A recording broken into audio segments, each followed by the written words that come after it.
ગુંદાનું લોટવાળું શાક અથવા તો સંભારો બનાવવા માટે ચાકામાં મીઠું અડાડીને બધા ઠળિયા કાઢી લઈશું. ત્યારબાદ એક પેનમાં મોટા ચમચા જેટલું તેલ ગરમ થાય ત્યારબાદ તેમાં 2 ચમચી હિંગ, 1 ચપટી જેટલી રાઈ અને જીરું ઉમેરીશું.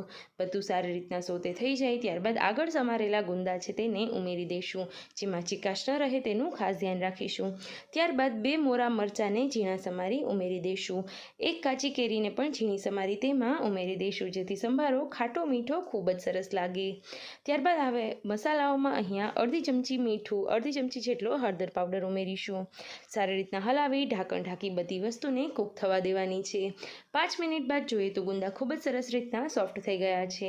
ત્યારબાદ રૂટીન મસાલાઓમાં અડધી ચમચી ધાણા જીરું પાવડર, ચટણી પાવડર, થોડું એવી ખાંડ અને શેકેલો અથવા તો શેક્યા વગરનો ચણાનો લોટ લઈ શકાય.